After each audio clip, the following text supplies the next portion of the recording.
मेरठ का दिल दहला देने वाला सौरभ हत्याकांड, एक खौफनाक प्रेम त्रिकोण की सच्चाई।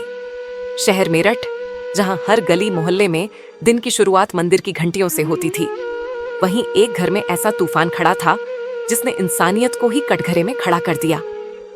ये कहानी है प्यार, धोखे, जलन और खौफनाक अंत की। ये एक ऐसा अपराध था जिसने पूरे समाज को हिलाकर रख दिया। एक प्रेम कहानी जो खूनी खेल में बदल गई। सौरभ एक सीधा साधा और मेहनती युवक जिसने अपने जीवन को प्रेम और समर्पण में बसा रखा था। उसकी पत्नी मुस्कान नाम के अनुरूप मुस्कुराती तो थी, पर उसकी मुस्कान के पीछे एक काला सच छिपा था। वह एक ऐसे रिश्ते में बंध चुकी थी जिसने उसे प्रेम की जगह नफरत और जलन की ओर धकेल दिया। साहिल, उसका प्रेमी, उसके दिल में बसा था, लेकिन इस प्रेम के लिए सौरभ को रास्ते से हटाना जरूरी था। मुस्कान और साहिल की आंखों में सौरभ के लिए कोई जगह नहीं बची थी। एक इंसान जिसने अपनी पत्नी के लिए दुनिया छोड़ दी, उसी पत्नी ने उसे मौत के कुएं में धकेलने की योजना बनाई।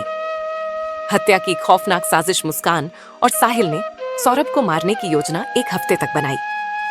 22 फरवरी की रात जब सौरभ घर लौटा तो उसे नहीं पता था कि यह उसकी जिंदगी की आखिरी रात होगी। मुस्कान ने उसे प्यार से बुलाया, खाना खिलाया और उसके साथ हंसी मजाक किया। जैसे ही सौरभ थोड़ा सहज हुआ, साहिल पहले से ही वहां छिपा बैठा था। मुस्कान ने अचानक उस्तरा उठाया और सौरभ के गले पर वार कर दिया। सौरभ चिल्लाया, परंतु यह चीख 4 दीवारों में ही कैद रह गई। लहूलुहान सौरभ ने खुद को बचाने की कोशिश की, लेकिन तभी साहिल ने चाकू उठाया और उसके सिर को धड़ से अलग कर दिया। पूरा कमरा खून से सन चुका था।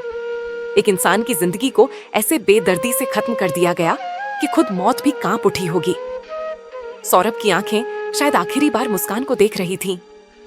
वो आंखें जैसे पूछ रही थीं, क्यों? पर मुस्कान के चेहरे पर कोई पछतावा नहीं था। शरीर के टुकड़ों को ठिकाने लगाने की भयावह साजिश हत्या करने के बाद मुस्कान और साहिल ने शव को ठिकाने लगाने का भी पूरा प्लान बनाया। उन्होंने सौरभ के शरीर को काटकर टुकड़ों में डाल दिया और उसे ड्रम में भरकर छिपाने की योजना बनाई। लेकिन सच ज्यादा दिनों तक छिप नहीं सकता। पुलिस को जल्द ही इस गुनाह की भनक लग गई। हत्या के बाद जिस इंसान की अभी अभी निर्मम हत्या हुई थी, उसके हत्यारे शोक में नहीं थे, बल्कि वे हिमाचल की वादियों में जाकर मौज मस्ती कर रहे थे। मनाली, कसोल, शिमला, ये नाम सुनते ही जहां सुकून और सैर का एहसास होता है, वहीं मुस्कान और साहिल के लिए ये गुनाह को छिपाने के लिए जश्न मनाने की जगह बन गई। वे वहां जाकर क्लबों में डांस कर रहे थे, जन्मदिन मना रहे थे, जैसे कुछ हुआ ही ना हो। कर्मों का फल। जेल की सलाखों में सिसकियां सौरभ की हत्या की गूंज जब पुलिस तक पहुंची तो एक के बाद एक सारे सबूत जुटाए गए। मुस्कान और साहिल को गिरफ्तार कर जेल भेज दिया गया। अब वही मुस्कान जो कभी हंसती थी, जेल की सलाखों के पीछे आंसू बहा रही है। साहिल जो कभी अपने प्रेम का दावा करता था, अब नशे की तड़प में तड़प रहा है। जेल के अंदर कैदियों ने साहिल की जमकर पिटाई की क्योंकि उसने प्रेम के नाम पर एक निर्दोष की हत्या की थी। धोखा देना हमेशा दर्दनाक अंत की ओर ले जाता है। कभी भी किसी की जिंदगी के साथ मत खेलो, क्योंकि जो जैसा करेगा वैसा ही भरेगा।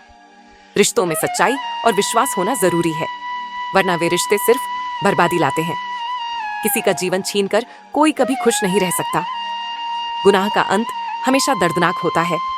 समाज के लिए संदेश, यह घटना हमें सिखाती है कि हम अपने रिश्तों को संभालें, अपने क्रोध और जलन पर काबू रखें। जो भी इस कहानी को पढ़े वह यह समझे कि धोखा, लालच और अवैध संबंध कभी भी सच्ची खुशी नहीं दे सकते। अगर आप अपने रिश्ते में समस्या देख रहे हैं तो बात करें, समाधान निकालें, लेकिन किसी की जान लेना किसी भी हाल में सही नहीं हो सकता। सौरभ की आत्मा आज भी चीख चीख कर यही कह रही होगी, मुझे मारकर क्या तुम खुश रह सकोगे? क्या तुम्हारे अपराध तुम्हें चैन से जीने देंगे? इस कहानी को पढ़कर हर कोई यही कहेगा, ऐसे रिश्ते से अच्छा है अकेले रहना। पर किसी का कत्ल करना इंसानियत की सबसे बड़ी हार है।